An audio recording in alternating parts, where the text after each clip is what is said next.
On the Appalachian spine, where the fog hangs like wet wool and spruce needles whisper in your hood, the Smokies don't just test your legs, they test your nerve. Tonight, we're opening 5 new case files pulled from shelter logs, ranger notes, and hikers who came home changed. You'll meet the one who walks toward you with his boots pointed away at Icewater Spring, a lantern that burns steady through lightning on Clingman's Dome, a polite knock that knows your full name at Double Spring Gap, blue blazes that appear fresh and lead nowhere near Tricorner Knob, and the hidden stone steps beneath Charlie's bunion that start counting the moment you do. Listen close to the rules people leave behind, written in mud, frost, and soot. Don't face him, don't say your name, keep the light moving, smear the blue, and never ever count what you can't see in daylight. If you've ever felt the trail watch you back, breathe with me, dim the lights, and don't look over your shoulder. The Smokies are listening, and they remember who breaks the rules.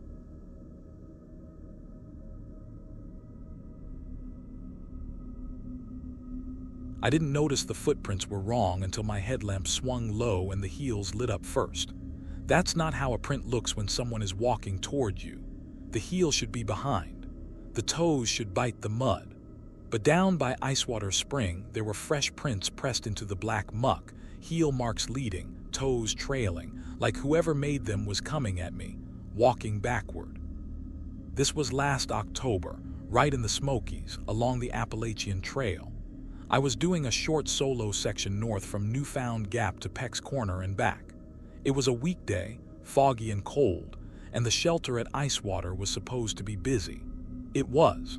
The wind pushed clouds against the ridge like wet sheets, and the world kept shrinking to the beam of my headlamp and the smell of wet spruce.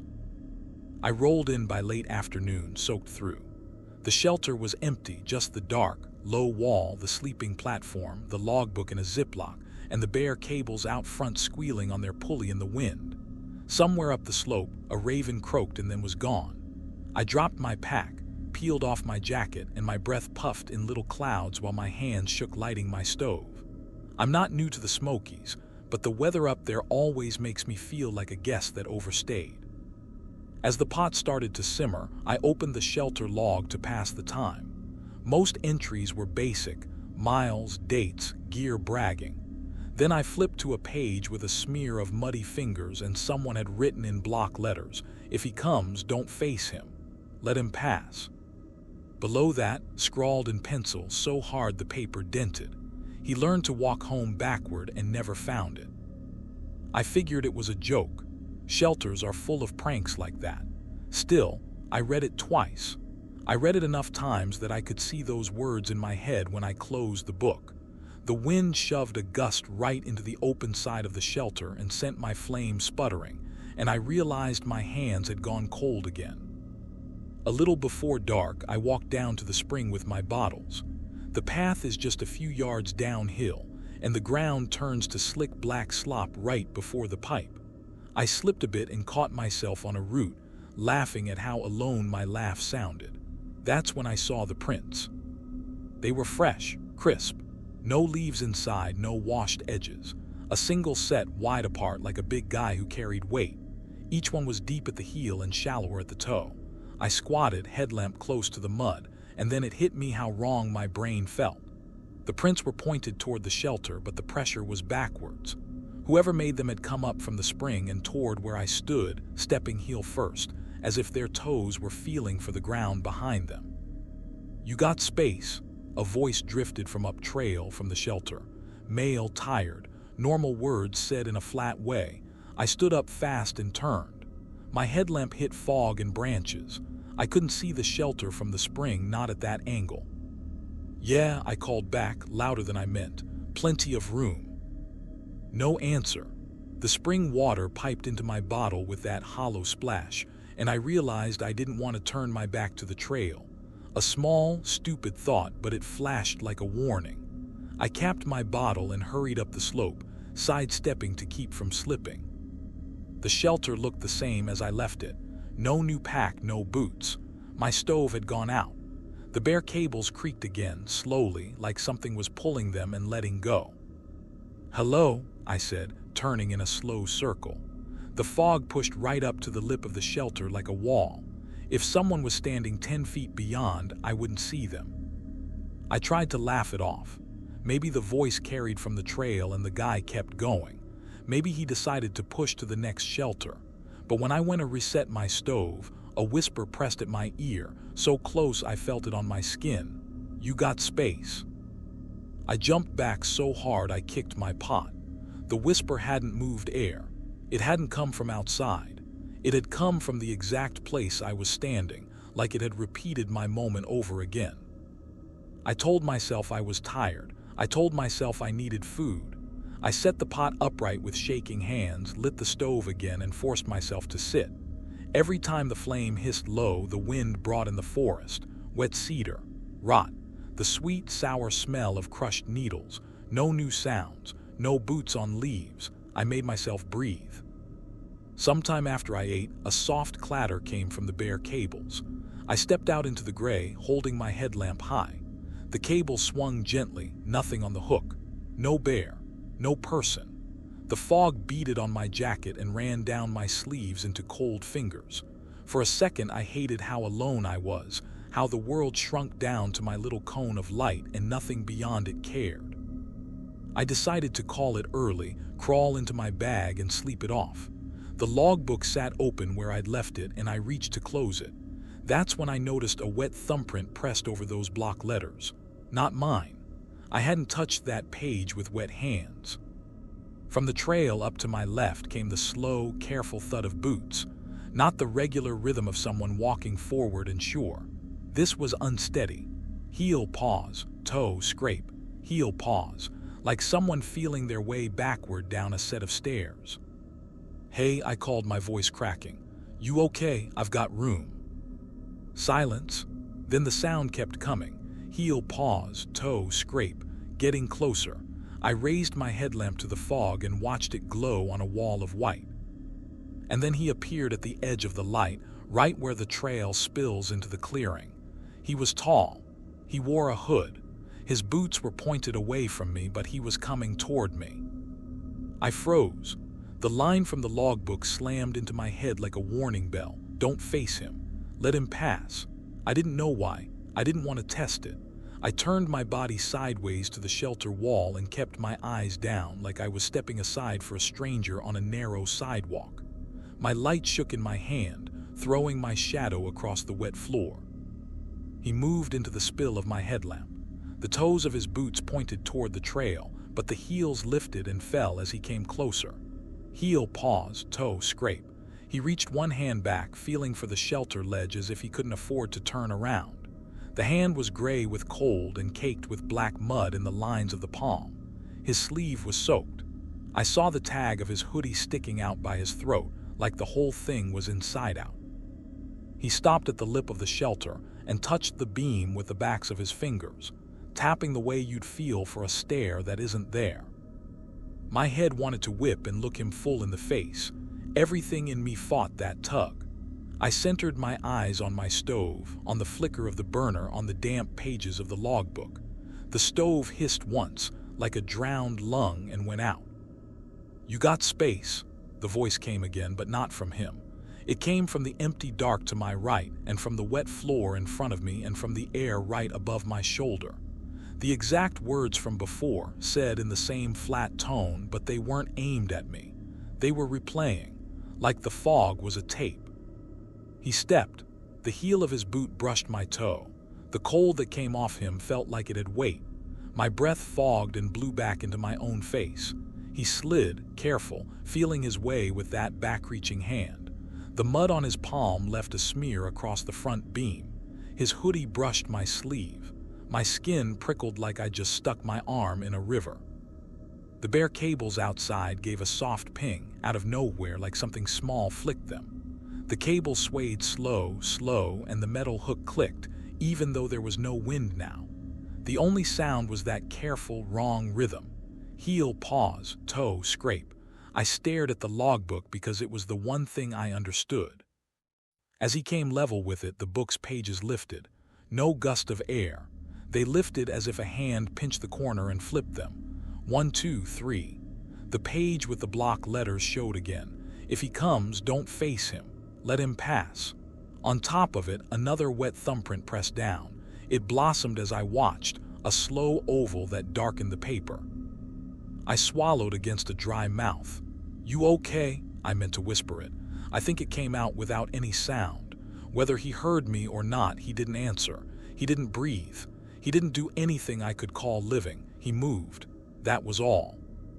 He backed by me and into the middle of the shelter, his hood tilted, his shoulders hunched like someone who was listening hard. The whole time, his boots never turned. He kept them pointed toward the trail, like if he turned them, he'd break some rule he couldn't afford to break. He passed the logbook. He reached for the far wall and tapped.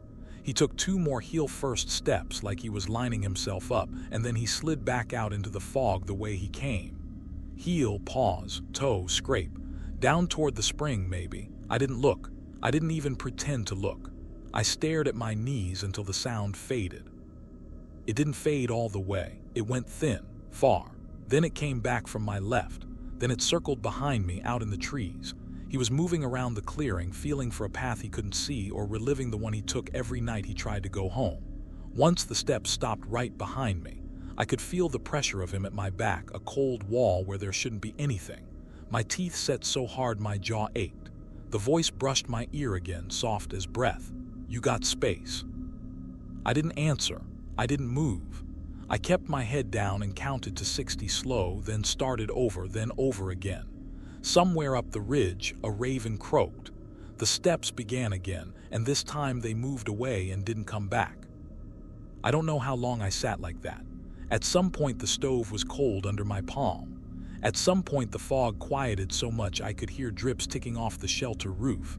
I must have slept in fits because I woke with my mouth open, whispering, "You got space," with no voice. My lips were forming the words like I'd been doing it for hours. I clamped my jaw with both hands and stared at the gray until it turned to weekday. I packed fast. I skipped breakfast. I didn't look for prints until I stepped off the platform. Then I had to. They were everywhere. A rope of heel-first prints came up from the spring and tangled with others that went sideways and across and in circles, like someone had traced the same route again and again and again. Some older, some fresh, none washed out. My own prints from last night cut through them, normal, toes dug in.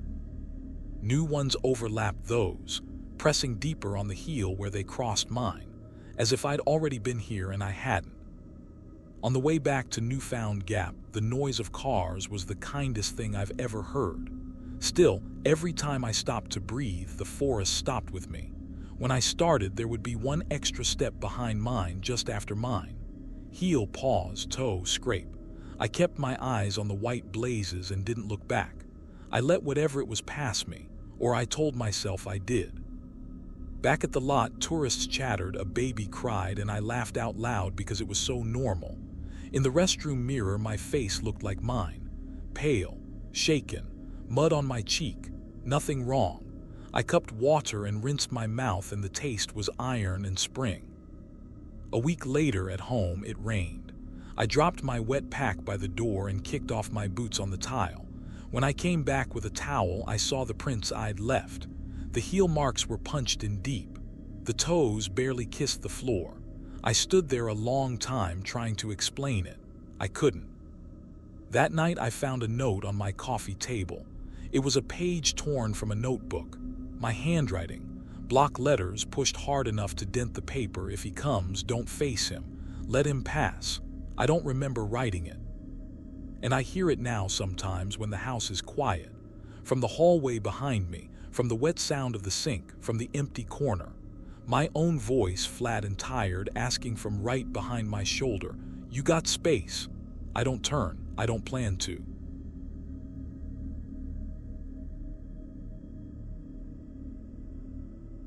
If you ever see a lantern moving on Klingman's Dome in a storm, don't follow it. I'm not saying that to be dramatic. I learned it the hard way, with rain stinging my face and my hair standing up from the static. This was last September. My friend Emily and I were section hiking through the Smokies. We'd come up from Newfound Gap and stayed at Mount Collins Shelter. It was one of those gray, wet days where the clouds sit right on the ridge, and your jacket never dries. We dropped our packs, ate early, and decided to tag Klingman's dome for sunset because the rain looked like it might break. It's not far from that shelter. You can smell the spruce as you climb, that sweet, cool scent that feels like Christmas in a foggy church. By the time we hit the spur trail, we could hear the wind up high. The observation tower looked like a ghost in the cloud. The long concrete ramp curved up into nothing. A few tourists were up there, hoods up, taking fast pictures in the mist. You could hear cars down the road, then nothing when the clouds rolled thick. "Quick looking back," Emily said, "before it opens up." We went up. The concrete was slick and the wind pushed at our sides. At the top, the world was white in every direction. The balsam trees below looked like a black, wet carpet. For a minute, it was beautiful. The fog pulsed with far-off flashes, like someone was flipping a light switch behind the clouds. Then the storm hit for real. Thunder climbed up the ramp and set the tower buzzing. Rain slammed sideways, hard enough that people yelped and crouched. The crowd scattered. A ranger in a soaked jacket yelled, "Back down, folks." We started down with everyone else, but the wind turned fierce. It felt like hands on my chest. Halfway down, a crack split the air so close my teeth hurt. The hair on my arms lifted. You could smell metal. A kid screamed.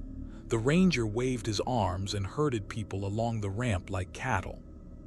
When we reached the bottom, we didn't run for the parking lot like the others. We weren't parked there. We needed the trail. For a few seconds, the fog peeled back and we saw the dark line where the AT crosses near the tower. It was already flooding. Water ran like a sheet across the concrete. "Back under the ramp," Emily said. Her face was white and wet. We ducked beneath the first turn where the concrete gave us a little cover. The tower groaned. Rain drummed. The wind had that weird hollow sound storms make high on ridges. That's when we smelled it. Not wet spruce, not ozone, not diesel from the few cars still trying to leave. Kerosene. Hot tin. A warm, old smell that somehow cut through the cold rain. It made me think of my grandfather's shed. "Do you smell that?" I asked. Emily nodded, eyes narrow. "Yeah, like a lamp." At first I thought I was seeing a reflection. A gold flicker slid through the sheets of rain on the ramp above us, steady and slow. It pooled on the wet concrete and threw a warm circle that held its shape even when the wind pushed in. It wasn't shaking like a headlamp. It didn't blink like a phone. It was a lantern, old-fashioned. Glass chimney, metal cap, wire guard. The kind you hang on a nail. "Ranger," I yelled, stupid with hope. You cling to normal explanations when the sky is pounding. But I didn't see a person. The light moved like someone was carrying it, swinging small arcs at the end of an arm, but there was no arm, no body, just the lantern. It climbed the ramp. That's what I mean. It moved up the curve toward us, slow and careful, and the rain that hit it hissed and slid off as if it couldn't touch the flame. The wind bent past it like it wasn't there. The glass didn't bead with water. "Hey," Emily shouted, voice thin in the storm. "Do you need help?" The lantern paused. The flame inside flared higher, then dropped back to a steady orange. The smell of kerosene swelled and made my stomach roll. Something about it felt wrong in that weather, like a hot breath in a freezer. It came down toward us level by level. The tower hummed. Lightning flashed again, and in that instant I saw everything clear, the raindrops midair, the crawl of water along the rail, the tiny etched letters on the lantern's base. HTALBOTT. The name meant nothing to me, but I know what etched letters look like. I didn't imagine that. Someone in the parking lot screamed. A horn went off and stuck. Then it went quiet again, like the storm swallowed the sound. The lantern reached our level and stopped 3 feet away. No hand held it. The handle hung up like an invisible arm gripped it, swaying a little with the wind that didn't touch it. The flame inside burned steady. It wasn't bright like a spotlight. It was warm and deep and old, and it cast shadows in places shadows shouldn't be. I could see my own reflection in the glass, warped in gold, and behind my face was a figure. A man's shape, tall, hat low. He wasn't there in real life, only in the glass. I didn't say anything. I couldn't find my voice. Emily did. "Sir, are you hurt?" The flame stretched like a tongue toward her voice. A sound came with it, but not from the wind or the people running down the ramp or the thunder. It came from inside the lantern, as if the chimney were a throat. A low, tired voice that had been talking to Rain for a long time. "Keep the light ahead," it said. The words were old. The vowels sounded wrong, like a recording from a different decade. "What?" Emily whispered. The lantern swung, pointing the way up toward the top of the tower. The voice spoke again, a little louder this time. "Keep the light ahead. He'll follow." Lightning popped close. The concrete shook under our feet. The idea of climbing higher into the storm felt insane. But the part of your brain that listens to authority heard that order and wanted to obey.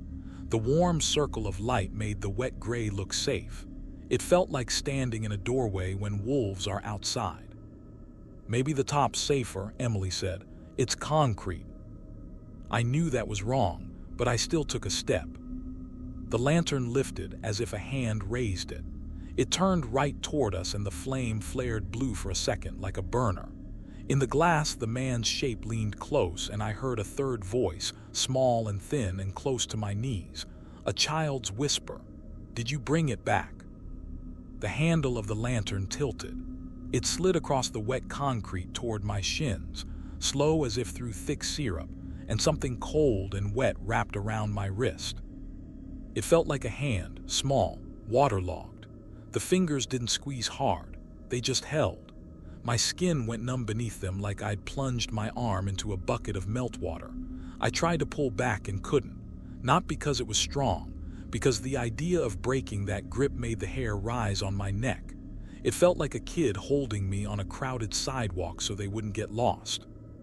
"Don't," Emily said, voice tight. "Don't grab it." "I'm not," I said. "It's grabbing me." The lantern lifted. It rose until the warm circle of light slid up my coat, then my throat, and hovered at my chest. Inside the glass, the flame breathed. That's the only way I can describe it. It leaned and drew in, as if sniffing for something it recognized. The kerosene smell swelled and pushed the storm's cold out of my nose for a second. My teeth chattered. "Keep the light ahead," the tired voice said. It came from inside the chimney again, like someone talking through a length of pipe. "He'll follow, keep it ahead." I raised my arm because I had to. The small, wet hand guided me, holding my wrist from below. The lantern's handle pressed cold metal to my knuckles. It wanted me to carry it. The idea was insane, but it felt more wrong to refuse. Emily crowded my shoulder. "We're not going up there," she said. "We're not." Lightning crackled so close the rail hummed under our palms. The hairs on my forearm lifted. The air snapped. The whole tower felt like a tuning fork. The voice inside the lantern said, "Now."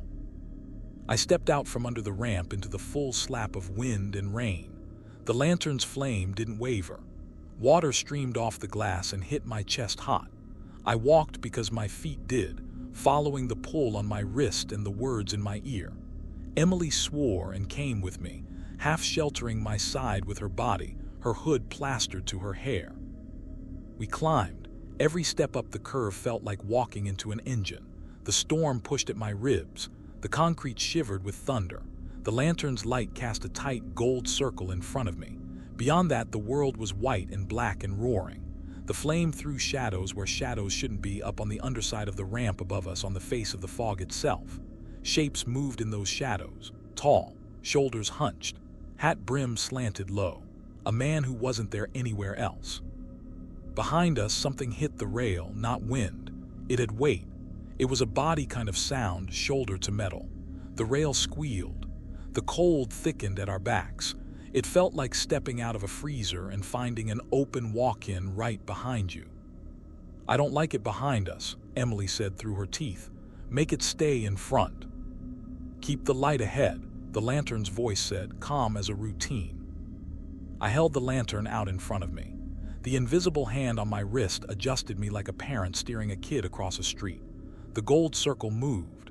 The cold behind us slid. I felt it. That's the only way I can say it. Whatever was there didn't push air. It pushed something softer. It found the edge of the light with the same hungry, patient pressure that you feel when someone steps into your personal space just to see if you'll move. "Don't let him stand in it," the small voice whispered. "The child, right under my hand. Don't let him stand in the warm." We reached the top. The observation platform was a saucer of wet concrete and a ring of darker sky. The storm had collapsed right on it. The tower buzzed.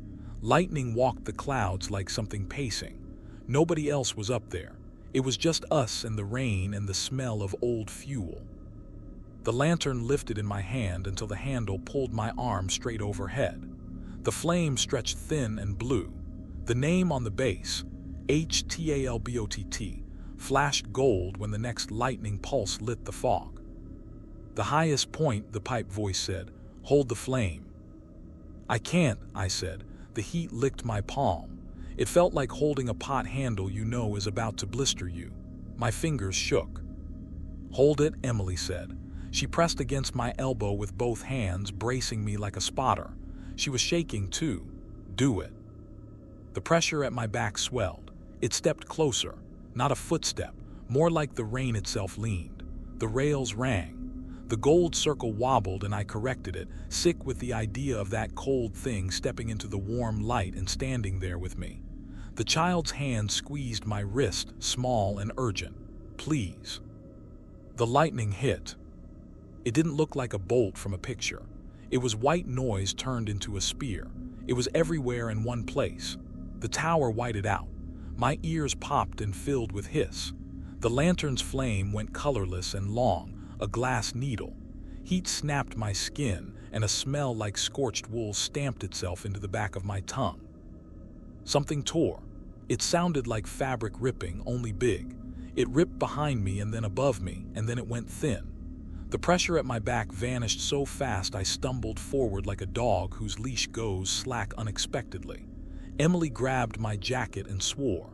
The lantern dropped, swinging, and the flame went back to its steady orange, like none of it had happened.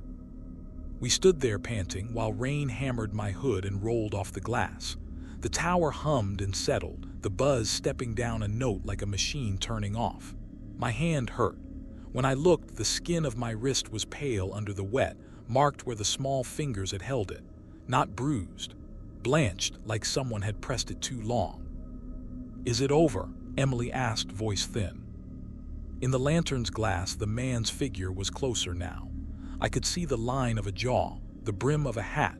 The shine where an eye should have been was just a bubble of reflection. The tired voice spoke soft enough I had to lean to hear it over the rain. "Keep it moving. Don't let it pool. Keep the light ahead." Then the child again, urgent, as if they'd been waiting a very long time and finally thought we might be the ones. "Did you bring it back?" "What?" I said. "Bring what?" No answer. The small hand let go. My fingers were suddenly light. The lantern tugged free like a dog slipping a collar, hanging in the air for a second. Then it swung toward the ramp on its own. It drifted, slow and sure, and went down, the warm circle shrinking and folding into the wet gray until even the kerosene smell thinned and was gone. We stood there until we could make our legs work. We didn't talk going down. The storm had moved off by the time we reached the spur. Cars were few. The ranger looked like every nerve in his body was frayed. We didn't tell him about the lantern. I don't know how you start that conversation. Back at Mount Collins shelter, the logbook was open to a page I don't remember leaving it on. Someone had written, years ago by the look of the ink, in a steady hand, H. Talbot, CCC, lost on the dome, 1939. Keep the light ahead. He'll follow. Another note below it in a different pen. If you smell kerosene in a storm, don't stop. I thought that would be the end of it. We hiked out the next day under a blue sky.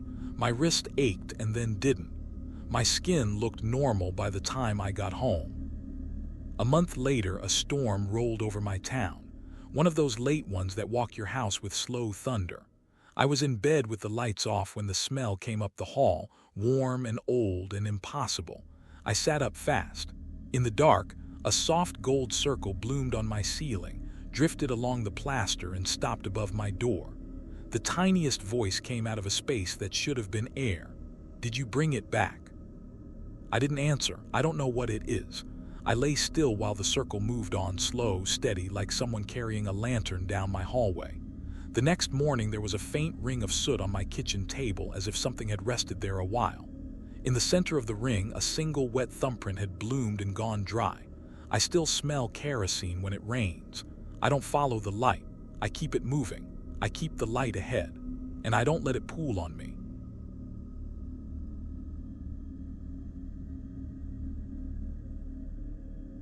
There's a knock you only hear up high in the Smokies.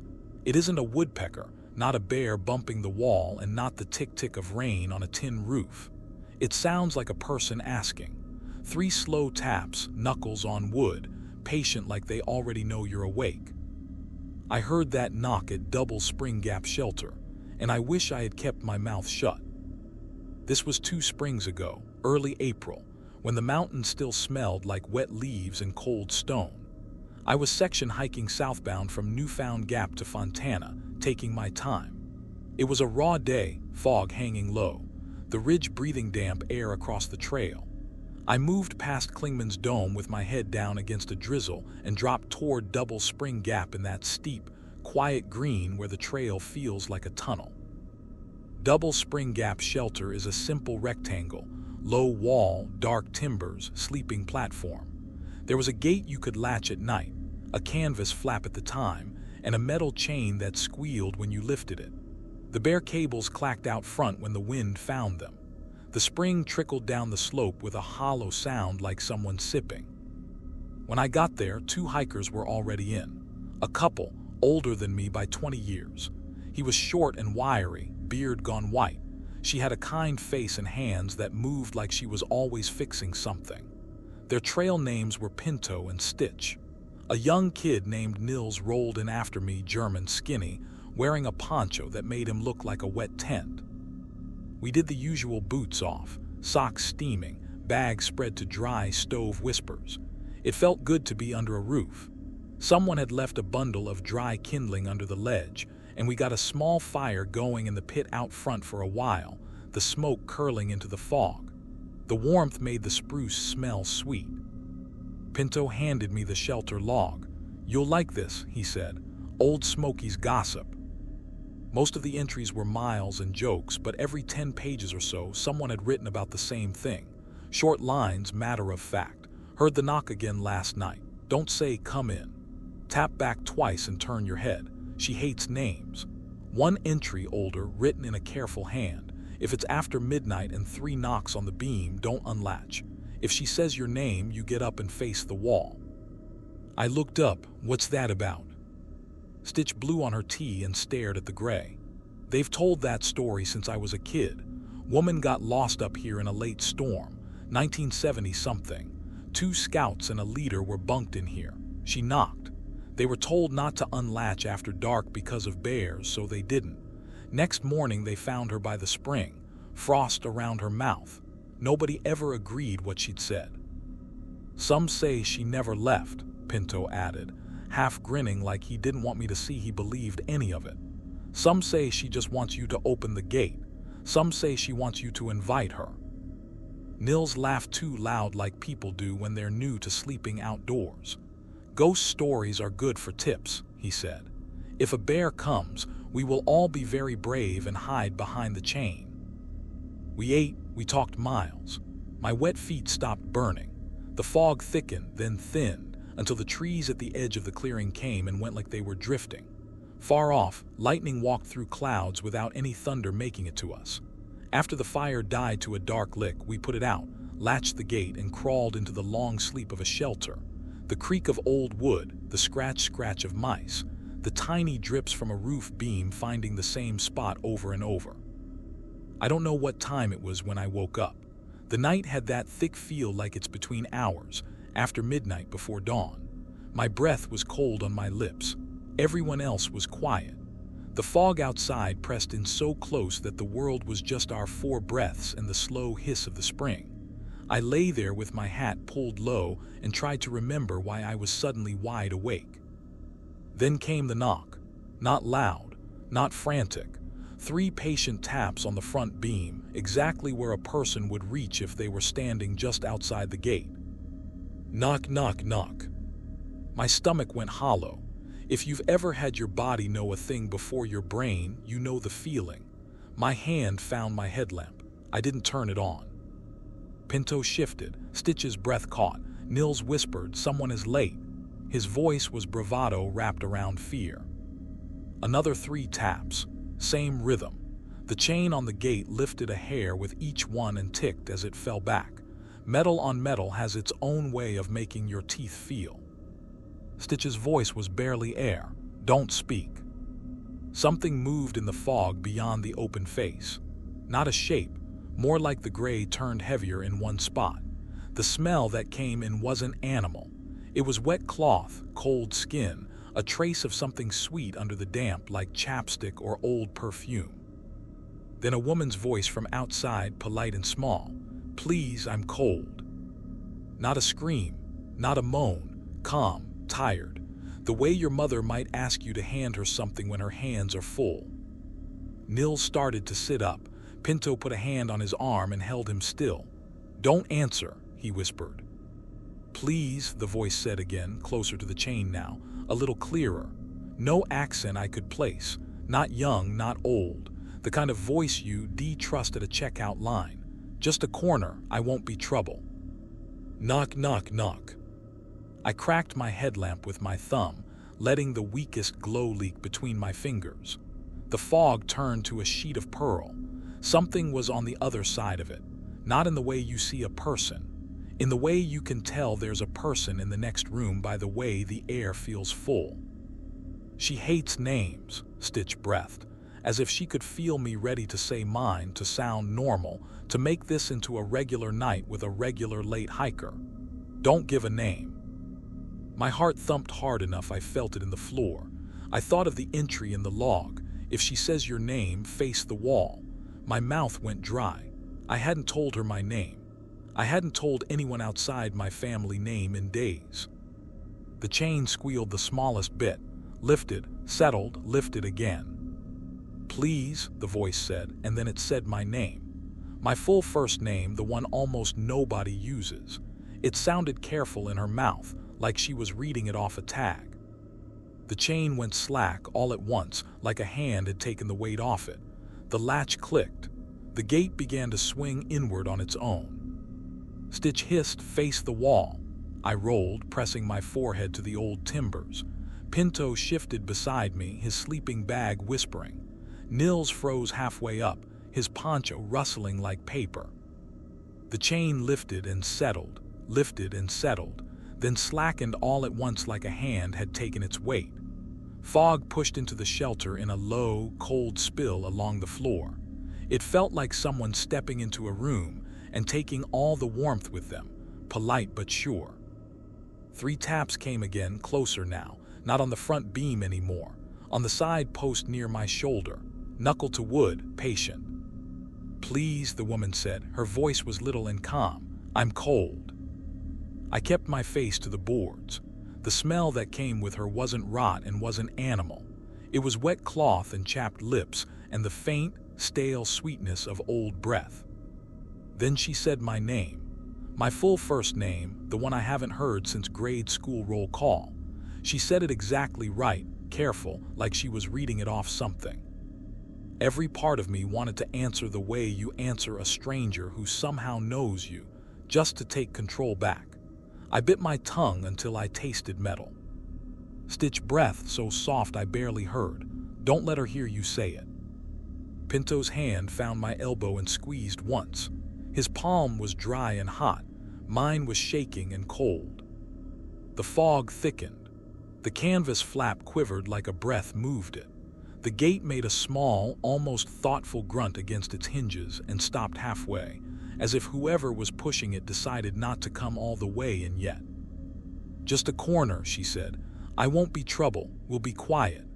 The voice was right at the height of the chain now, like her mouth hovered there. Nils exhaled.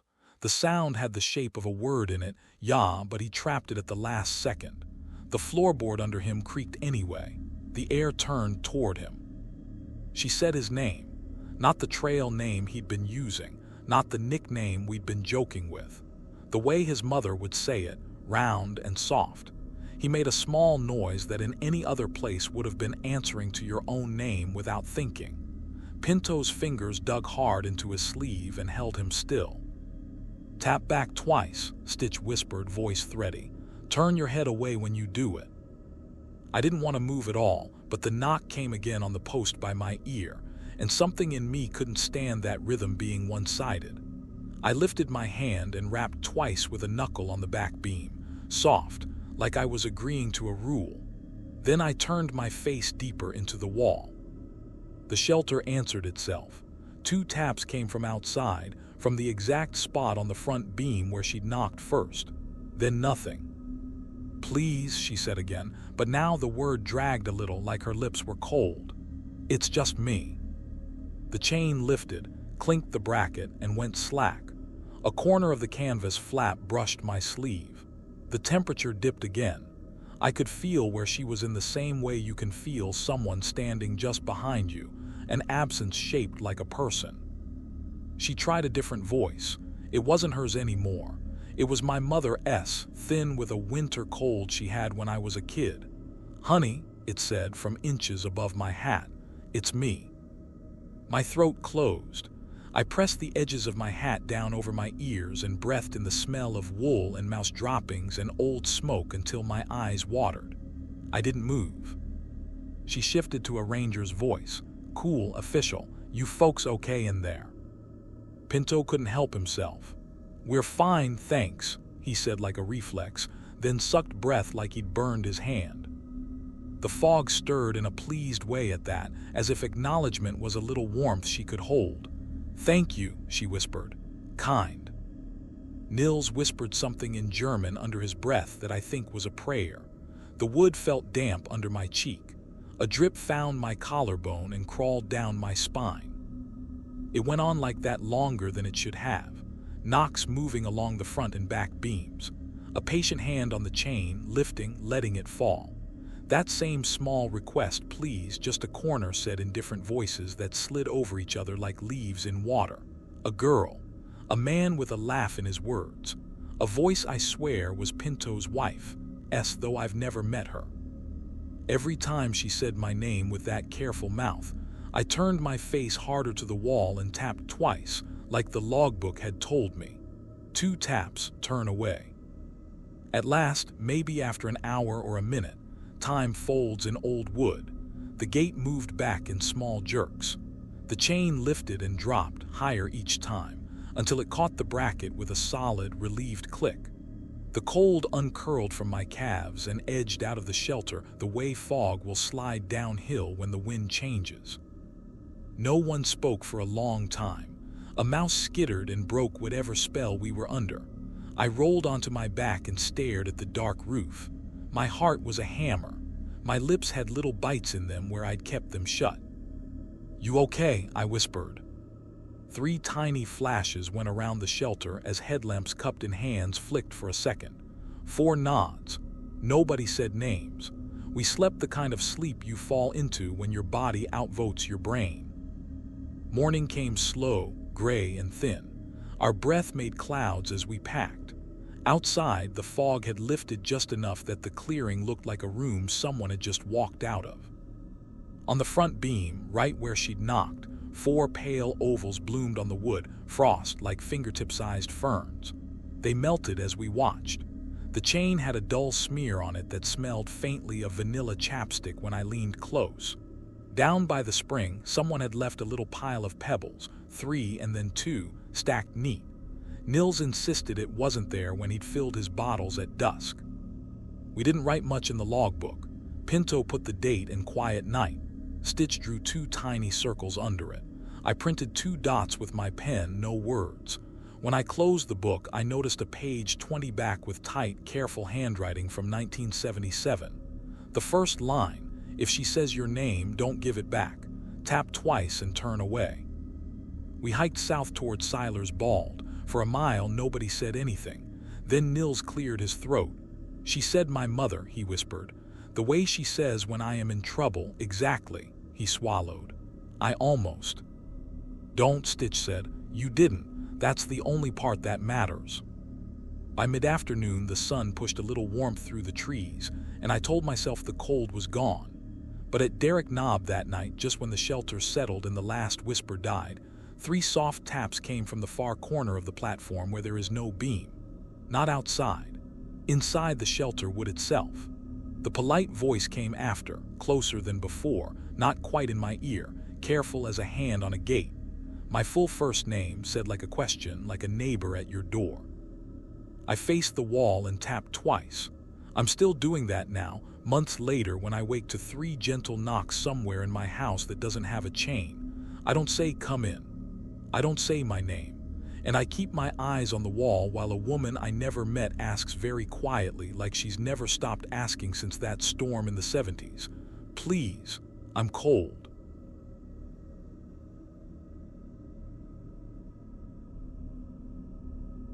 If you ever see a blue blaze near Tricorner Knob that looks too new, like it's still shining through the bark, don't follow it. I'm not talking about legit water spurs or shelter cuts. I mean the ones that smell like fresh paint when the nearest road is hours away.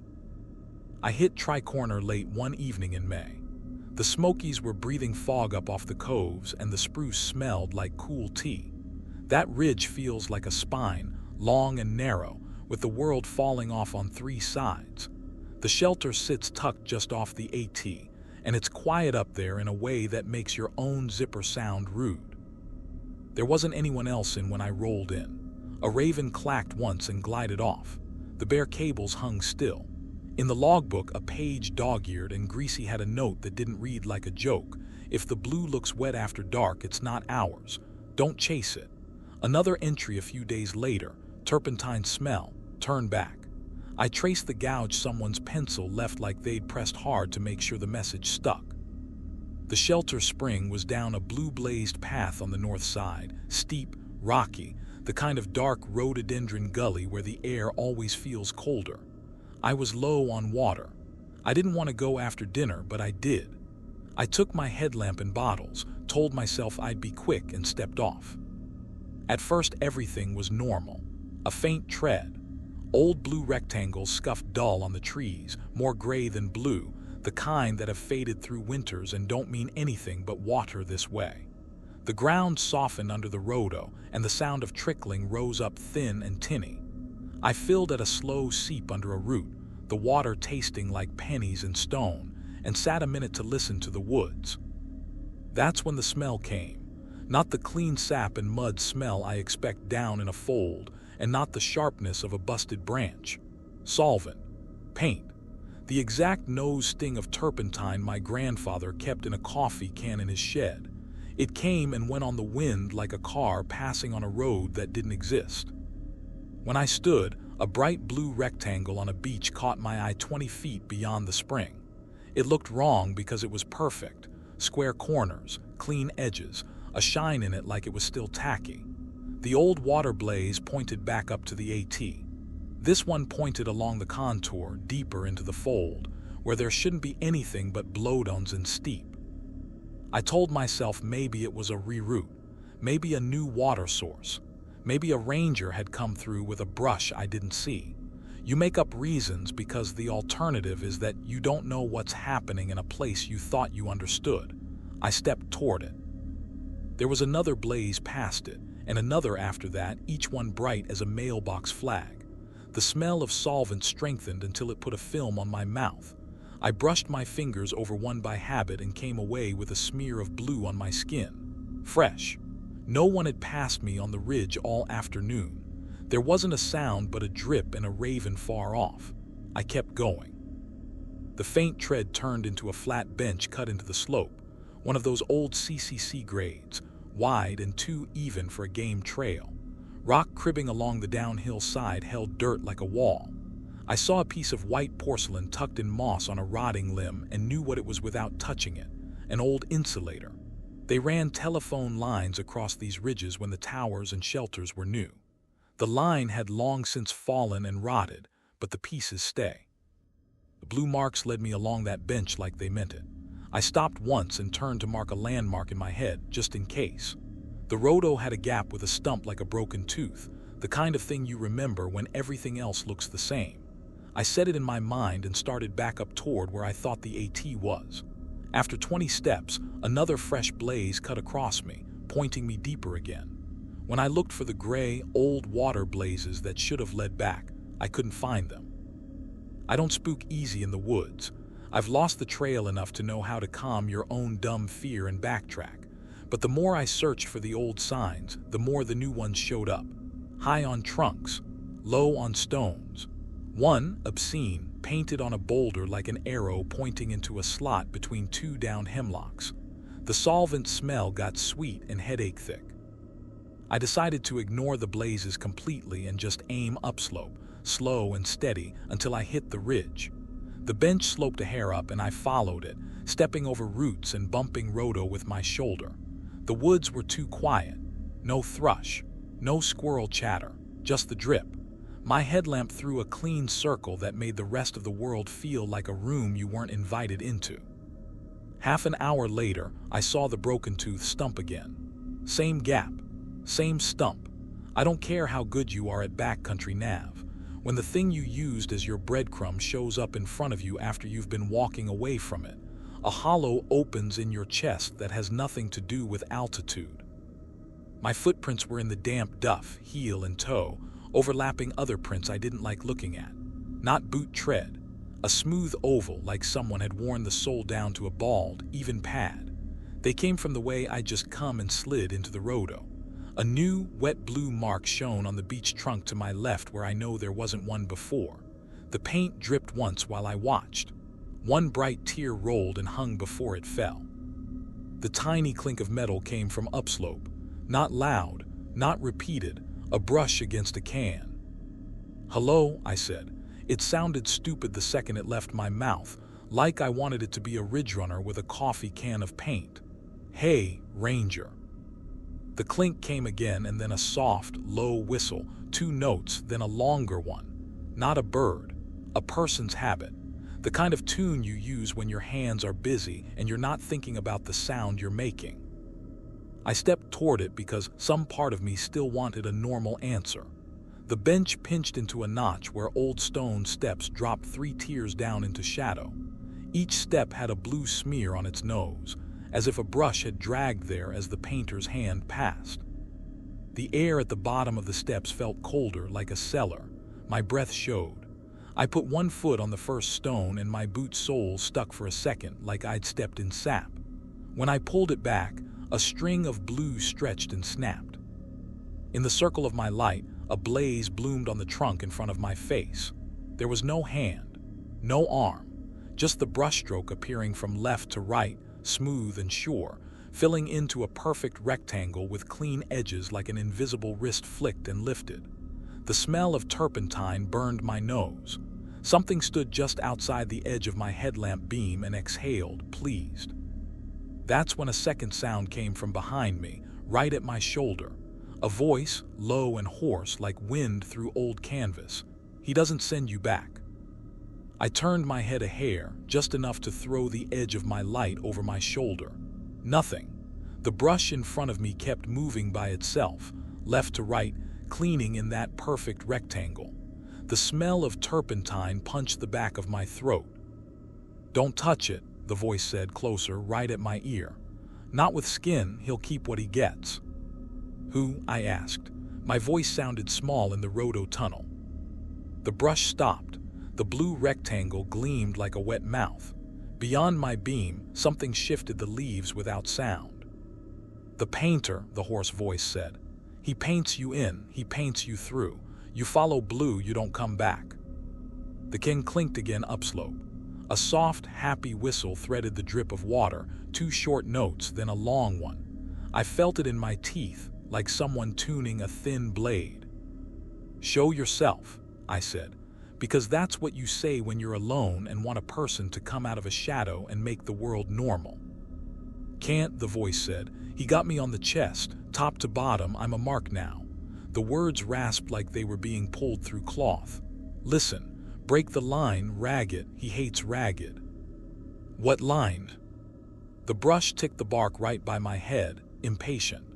A new rectangle bloomed on the tree behind me, quick, neat, exactly centered. The smell flared. I heard the tiniest lick of bristles in air and knew the brush was inches from my shoulder. "Use a rock," the voice said. "Mud, anything, smear it now." I grabbed a fist-sized stone from my feet and scraped hard across the fresh blue. The sound was ugly. The paint clotted and tore, and the neat rectangle collapsed into streaks. The solvent smell turned sour, like a can left open too long. The whistle stopped mid-note. The brush froze. A long breath came from the dark, like someone disappointed. Leaves shifted once. The brush lifted away. "Good," the hoarse voice said. "Keep it broken. Don't let him box you. Don't follow his new. Follow old." "I can't see the old blazes," I said. "He covered them." "Not blazes," the voice said. "White porcelain, quartz. Wire runs the grade. Find the white they left. Keep your light on it. Go up." I thought of the white insulator I'd seen earlier, wedged in moss. I swung the beam low, slow. The bench cut was choked with rhodo, but along the downslope edge in the mossy cribbing, a round, dirty white shape winked back. Another 10 feet, a shard of glass with milk-white glaze. 20 feet, the porcelain cap of an insulator, half buried like an eye. A straight line through the green from white to white. The brush moved again in the corner of my vision. A rectangle flicked into being on the rock at my ankle, then another on the trunk above my head. The can clinked impatiently. The whistle tuned itself, sweeter, closer. I used the rock to smear every new blue I passed, quick, hard across the grain. My fingers got slick with paint and grit. The smell stuck to me like oil. Every time I scraped one, I felt a little tug ease in my chest, like a hook setting me back out a hair. Every time I missed one, the tug pulled sideways again, and the bench felt like it sloped the wrong way, down into a colder dark that made my breath cloud. "Up," the voice said. "Trust up, not the easy path he makes easy." I aimed for the line of white. Up wasn't a trail now. It was a tangle. I pushed through rhodo and took scratches across my wrists. My headlamp threw tight gold. The bench appeared again to my left like a polite suggestion. It had 3 perfect blue rectangles in a row like a breadcrumb chain. I didn't look long. I smeared the closest one with my rock and stepped away from the cut, straight into the steep. Something huffed behind me like a painter's sighs when a line goes wrong. The brush flicked fast. A blue swipe flashed across my pant leg, a perfect stripe from knee to ankle. I felt it grab. That's the only way to say it. The fabric pulled toward the notch between 2 blowdomes, light as a leash, and my foot went with it. "Cut it," the voice rasped. "Cut it off." I yanked my knife and sawed at the stripe. The blade slipped once and nicked my skin. I didn't care. I tore the lower leg of my pants free and flung it into the rhodo. It slithered away on the ground as if something dragged it. The brush scribbled fast and angry on a rock, making a tight blue knot. I smeared that too, heel first, like stomping a snake. From deeper in, the whistle wound up again, slow and patient. A new, fresh rectangle appeared up ahead, high on a spruce, bright as an exit sign. I turned my light from it and found the next porcelain cap instead. Up, the air thinned. The smell of turpentine weakened when I got it out of my nose and back in my clothes. "How do I get you back?" I asked the hoarse voice, because I couldn't stand leaving anyone in a place like that. "You can't," it said, calm, accepting. He lined me top to bottom, neat. I held still for it. It felt like help. That's what he paints. Help that goes one way. "What is he?" I said. My breath smoked in the beam. "You'll know if you look," the voice said. "Don't look." The grade steepened. My calves burned. Then the trees thinned and a wash of air moved through the needles in that way ridges have, bigger, colder, hollow like a shell. I stepped up onto a rise and there it was, a white blaze, long and scuffed, shining back like a bone. The smell of solvent fell away fast, like a truck passing out of earshot. The bench cut ended at a tangle of old cribbing and moss. I put my hand on the white blaze. It felt like any other tree. I didn't cry, but my throat did that thing tears do to it anyway. I turned and looked down into the rhodo. The blue wasn't gone. It ran in threads between the leaves, slick in my light, busy at its work. A rectangle pulsed once, then smeared itself without me touching it, like an unseen hand wiped a bad line out in irritation. I heard the clink farther now. The whistle went low. I went back to the shelter slow, checking every tree like a paranoid person. My hands stank. The logbook lay open on the ledge like I'd left it. A page I hadn't seen before had a note, old ink, tight letters. If the blue looks wet after dark, it's his. Break the line. Follow white. Under it, newer pencil pressed hard enough to dent the paper. He doesn't send you back. I slept by fits and walked out the next morning with blue under my nails that wouldn't scrub off in the spring. By Davenport Gap, the smell had thinned to a memory. 2 months later, on a sunny, normal day, I walked my dog up my street. On the utility pole at the corner, neat and perfect at eye level, someone had painted a bright blue rectangle with clean edges. It was still tacky. The same thin 2 notes and a long one whistled from somewhere I couldn't place, and the turpentine smell came up the block like a breeze. My dog leaned toward it gently, like something helpful was calling him. I went home by a different way. That night, a thin blue line dried on my doorframe while I slept, top to bottom, neat as a ruler. It wiped away with mud in the morning, but by dusk it was back.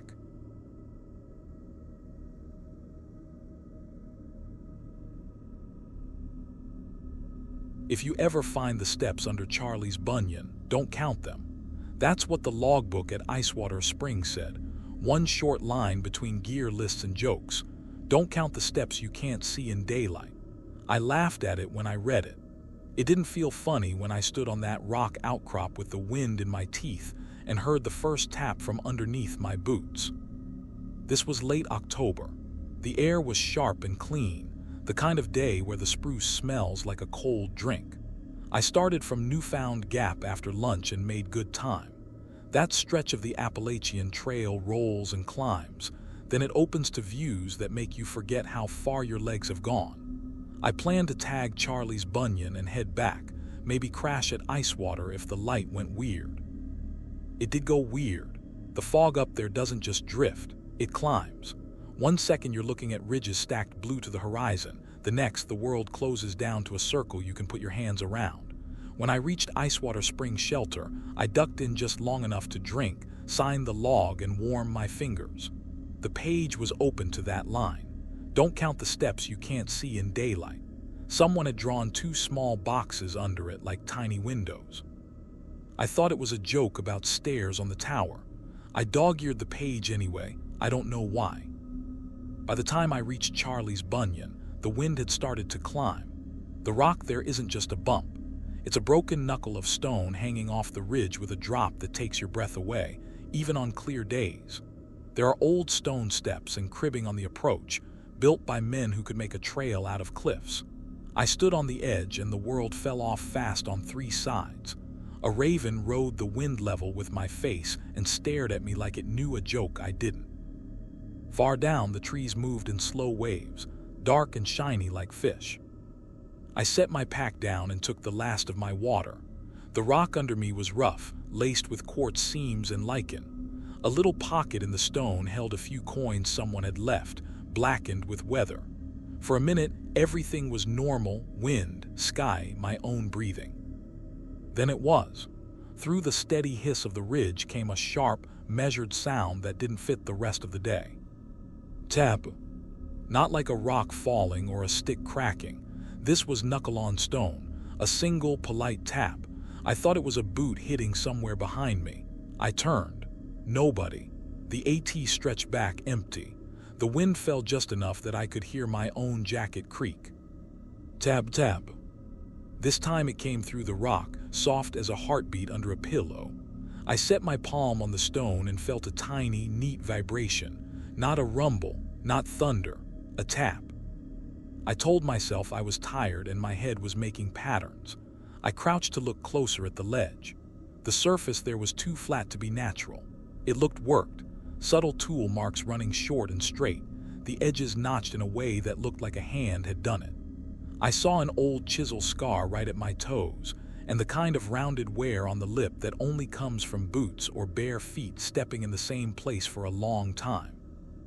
I pulled out my headlamp, even though we still had an hour of daylight. I've learned what low light does to stone. It shows things you don't see when the sun is high. I held the beam low and dragged it across the surface at a shallow angle. The rock changed like a photograph developing in a tray. Lines rose out of nothing. The flat ledge wasn't flat. It was the first landing of a staircase. A seam of shadow broke and revealed a line of edges, tiny lips of stone carving downward. They curved under the face of the rock, not visible from above unless the light came across just right. My scalp went tight. I leaned closer and my breath fogged against the stone. The fog slid into the seam and seemed to melt down the steps, slow as oil. The smell that came back up was not fresh mountain air. It was old dust and lime, the dry inside of a place that had never been truly open. Taboo. This one came from further down, deeper. I swung the beam and saw a step catch light in the curve, then disappear. Another caught and vanished. The staircase turned under the bunyan and went down into the mountain. I touched the edge. Warmth rose off it like an exhale. It didn't make sense. The air up here bit my cheeks. The stone below felt like the inside of a pocket. Somewhere down there, water ticked. A steady drip. A second sound rode that drip. A soft scrape like grit under a boot. Someone moving slow. If you've ever had your body lean forward without you telling it to, you'll understand what happened next. My knee bent. My weight shifted. I found myself sitting with my legs in the seam, feeling for the first step with my toes like a child feeling for a rung. The drop beyond the lip bumped my stomach up in my ribs. I flattened my hand and panned the headlamp low again. Marks dusted the steps in fine powder. Not paw, not claw, smooth arcs like knees or palms. On the third step, a name had been scratched deep. HCROSBY 1935. Below it, a smaller line that looked like a joke until I tasted metal in my mouth. Count ALLOWED. Then a line through the word ALLOWED and another hand. Don't. My mouth said one before I meant it to. Quiet, automatic. The way you mutter without thinking when you go down a cellar. I clapped my lips shut. I pressed my teeth together. From below in the dry air, another voice said two. A man's voice. Calm, tired. Not mine. The sound didn't echo right. It came up the stairwell and slid around my ears. The headlamp flickered. The beam went dull and thin, as if the batteries felt a chill. I lifted my hand to smack it, and something cold pressed lightly against my boot just above the toes. Not a hand gripping, a hand finding. A polite, sure touch you might use in a crowded hallway to let someone know you're there. Hold the light, the voice said, closer now, as if the person stood one step below me. Don't look away, don't start the count. Tap, tap, tap. 3 quick clicks on stone from further down answered him, like a reply from deep in the throat of the mountain. The wind went thin over my head, far away and suddenly unimportant. The world shrank to my ring of light and the caress of cold on my boot. I slid my foot down until it found the second step. The rock felt worn like a stair in an old courthouse. My knee brushed the wall. My pack whispered against stone. I shifted my weight, and the rock under me gave a small, careful sigh the way wood does when a new weight gets on it. That's it, the voice said, right at my ear now. Don't count, just... The headlamp flared bright for a second, like a flashbulb, and for that blink I saw further down. The steps went along a wall of ashlar stone, each block chisel-faced, fitted tight, the joints full of something dark and old. On the 7th step, yes, I felt my tongue say it even though I didn't want to, a shape leaned back against the wall. Hat brim low, knees up, hands on the top step like he'd been waiting, palms polished flat with time. He lifted his head and said my name, my full first name.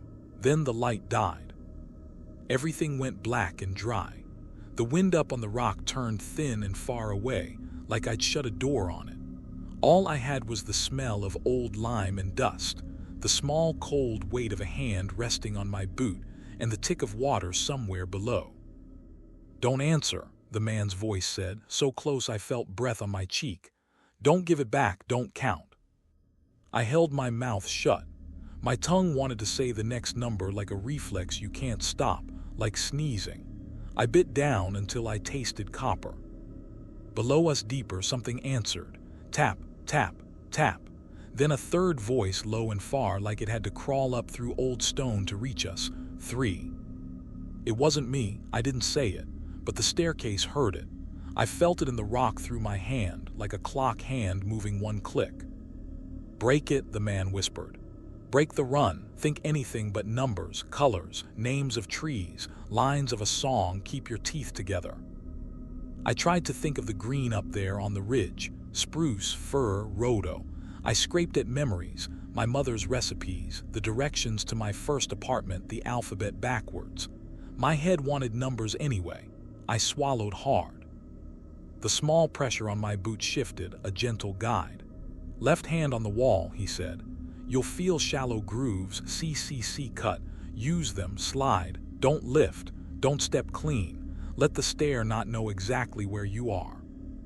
My left palm found the wall. It wasn't smooth.